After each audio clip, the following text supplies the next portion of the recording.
todos, continuamos con la Eucaristía y la Santa Misa. Ahora nos toca ver cómo la misa, por decirlo de alguna manera, viaja a lo largo del tiempo, o la misa en la historia de la Iglesia. Así como vimos que nuestro Señor nos ha acompañado todos estos siglos, lo mismo la Santa Misa. Ese sacrificio redentor de nuestro Señor se va renovando en nuestros altares y ha ido adquiriendo distintos modos la celebración.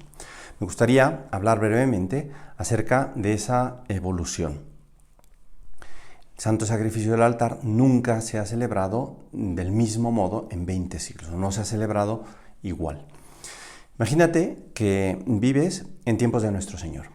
Él instituye la Eucaristía, al día siguiente muere, resucita y 40 días después se va a los cielos. De manera que los discípulos tenían la indicación de hagan esto en memoria mía. Y los discípulos empiezan a repetir aquello que nuestro Señor hizo. Pero, ¿cómo celebraban? ¿Qué hacían para la celebración?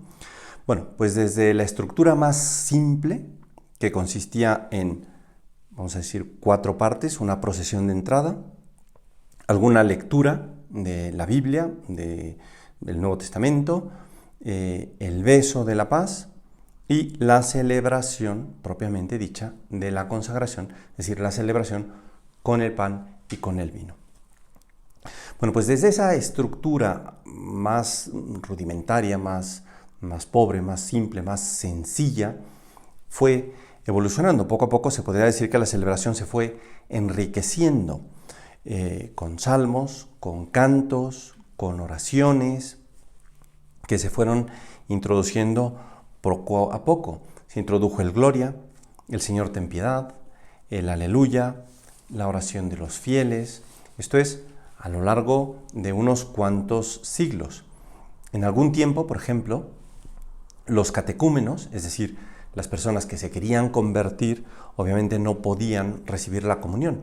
Entonces, entraban hasta antes de la celebración de la Eucaristía, antes de la consagración.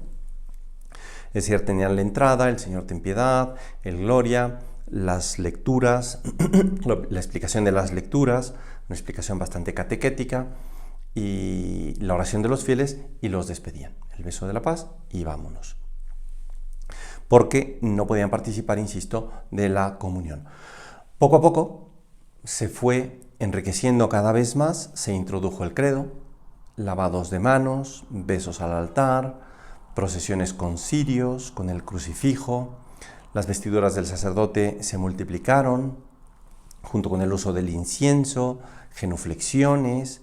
En esto se podría decir que influyeron también los cristianos orientales, y de este modo, podríamos decir, se llegó a la celebración actual, de la que hablaré con más detalle en otro capítulo. Bueno, pues ya que se hizo mención de los cristianos orientales, creo que vale la pena detenernos un poco para aclarar quiénes son, de quién se trata. Supongo que cualquiera entenderá que a medida que se extendió el cristianismo, este se encontró con mentalidades muy distintas, con culturas muy dispares, con lenguas distintas, de modo que las oraciones, los cantos, las procesiones adquirieron tonos y modalidades muy variadas, al grado que podemos hablar de distintos ritos, o se fueron suscitando distintos modos de celebrar distintos ritos. La misa se celebraba en arameo, en griego, en hebreo, en árabe, en latín, y obviamente la extensión de la misa, la extensión de las oraciones, la sobriedad, el decoro mayor o menor, pues variaron mucho, obviamente, por las distintas situaciones geográficas, por las distintas mentalidades, lenguas y otros factores históricos en los que no me detengo, porque son varias iglesias orientales y todas tienen pues un capítulo muy especial que las conformó. Factores históricos, como decía, factores dogmáticos, factores teológicos. Ya en el curso de la historia de la Iglesia hablamos de cómo se fue dividiendo, pues, no sé, Bizancio, Constantinopla, de Roma, y cómo quedaron pues en algún momento aislados los cristianos bizantinos, de los latinos, es decir, de los romanos, ¿no? Bueno, pues distintas circunstancias dieron origen a lo que en la actualidad se llaman iglesias orientales, que son un buen número. Ellas están bajo la autoridad del Papa, o sea, son enteramente católicas, pero claro, son distintas al rito latino. Yo me imagino que la mayoría de las personas que ven este video pues pertenecen al rito latino, podría decir a nuestro rito. Lo que se celebra, por ejemplo, en español, en inglés, en alemán, que también pues, se celebró hasta hace un tiempo siempre en latín, hasta que la Iglesia pues, decidió introducir la lengua vernácula, los distintos idiomas que conocemos. Bueno, pues son igual de católicas, todas bajo la autoridad del Papa, y aportan una riqueza particular a la celebración. En las ilustraciones que se van viendo, pues se ve cómo efectivamente esa riqueza es algo que muchas veces no hemos apreciado en la Iglesia latina. Lo vemos como de por allá, ¿no? De Rusia, las iglesias, lo que fuera. Bien, bueno, pues por cultura general me pareció que valdría la pena pues comentar cuáles son esas iglesias orientales. Bueno, pues decía que distintas circunstancias las llevaron a conformarse del modo que se conformaron. De manera que, para que te des una idea, hay iglesias patriarcales, y ahora te menciono cuáles son, luego iglesias archiepiscopales mayores, luego iglesias metropolitanas sui iuris, luego algunas iglesias con jerarquía propia y algunas iglesias sin jerarquía propia.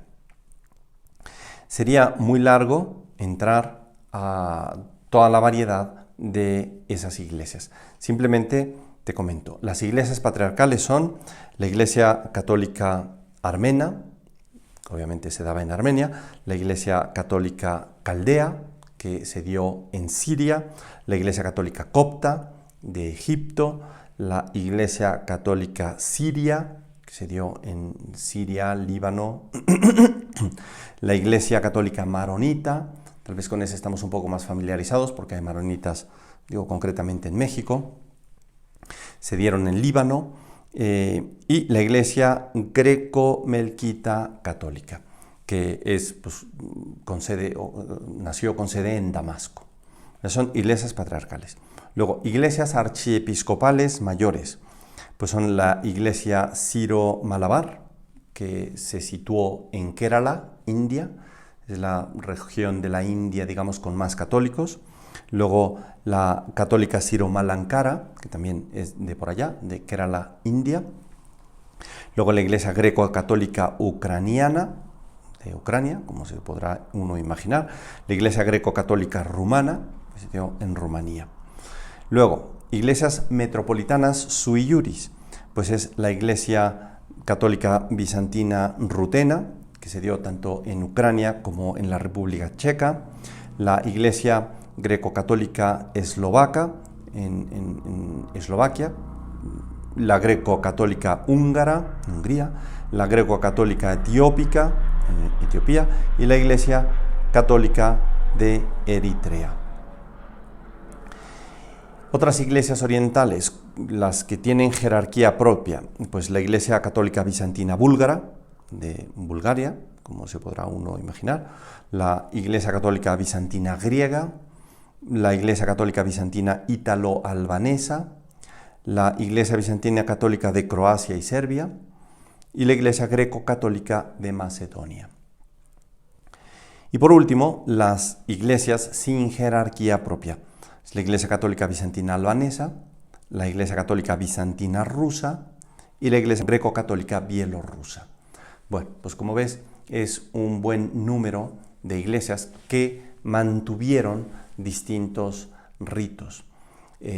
Alguna vez en el cónclave se les ve por ahí a unos obispos que tienen grado episcopal, pero se llaman eparcas, reciben distintos nombres, pero bueno, que luego son cardenales, que por ejemplo participan en el cónclave, en la elección del Papa, y son pues esos que van con muchos colorcitos, con coronas, con capas pluviales, ¿verdad? Bueno, pues son distintas tradiciones. ¿Y de qué depende que sean pues, patriarcales o archiepiscopales o con jerarquía propia o sin jerarquía propia? Bueno, pues de distintos factores que se regulan por un código de derecho canónico especial para las iglesias orientales, que a propósito fue codificado muy recientemente con el Papa Juan Pablo II. Bueno, pues aquí lo dejo, simplemente quería explicar o mencionar la riqueza y la variedad de los modos en que se ha venido celebrando la Santa Misa. Muchas gracias.